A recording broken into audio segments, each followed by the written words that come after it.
Salam alaikum, Azul, bonsoir.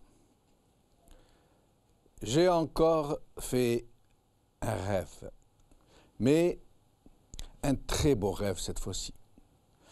Pardonnez-moi, mais depuis que j'ai retrouvé l'espoir, depuis que j'ai vu cette formidable mobilisation de nos compatriotes face à ce régime qui cherchait à les utiliser contre eux-mêmes, je n'en finis plus de faire des rêves. Mais ne vous y trompez pas. Je ne suis pas un doux rêveur, loin s'en faut. Je fais des rêves éveillés, mais des rêves qui ont déjà commencé à se réaliser. J'ai rêvé que des millions d'Algériens, c'est 90% des lecteurs qui n'ont pas voté, qui ont boycotté, prennent conscience de leur force, de ce qu'ils peuvent entreprendre ensemble. Rêvez avec moi, mes chers amis. Rêvons tous ensemble. Vous voulez? Alors, imaginez que 20 millions d'Algériens décident de tous rejoindre un seul et même mouvement. Le mouvement d'Al-Muqata'a. Imaginez une force constituée de toutes les forces vives, vibrantes, enthousiastes, jeunes de ce malheureux pays. Des Algériens et des Algériennes unis dans une seule vision de leur avenir, une république démocratique, où la souveraineté du peuple ne sera plus un vain mot. Imaginez. Mais imaginez vraiment ces 20 millions d'Algériens et d'Algériennes, tous ceux-là qui ont boycotté, soudés dans une même aspiration, celle de chasser de la façon la plus pacifique qui soit ce régime qui les vampirise et qui finira sans l'ombre d'un doute, si rien n'est entrepris pour le chasser, par tuer l'Algérie. Imaginez. Je vois déjà ces millions d'hommes et de femmes sortis d'un long cauchemar et qui marcheront côte à côte vers l'aube de leur jeune nation pour fonder enfin la première République algérienne, pour concrétiser la promesse de ceux qui sont morts pour libérer l'Algérie. Imaginez.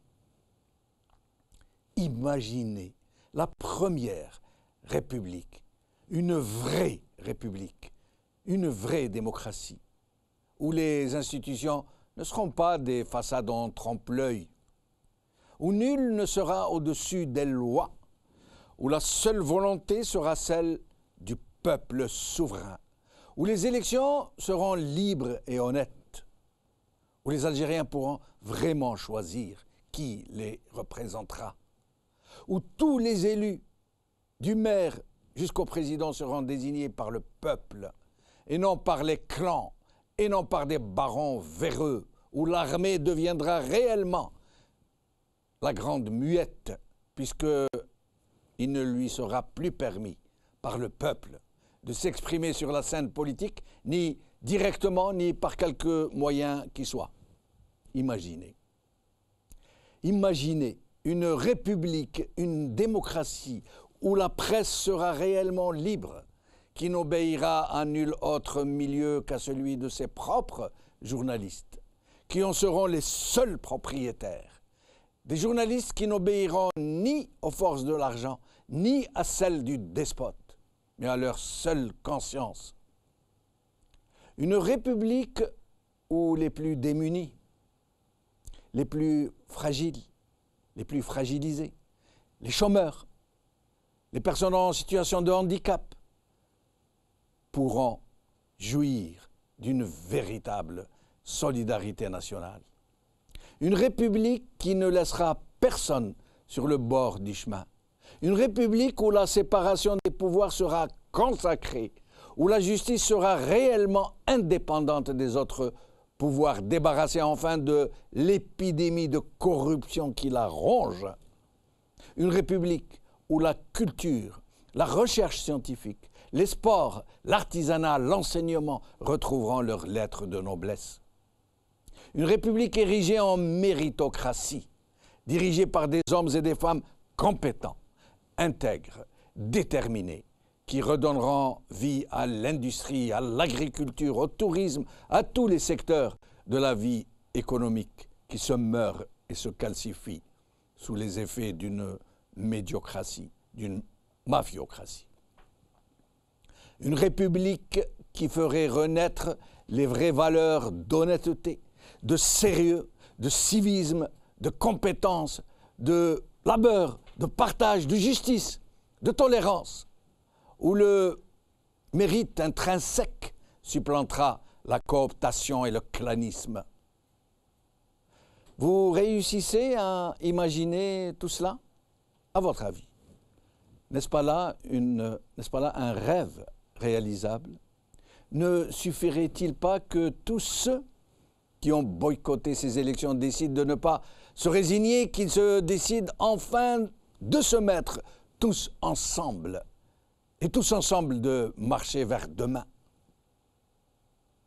Leur admirable résistance n'en est-elle pas à ces premiers balbutiements?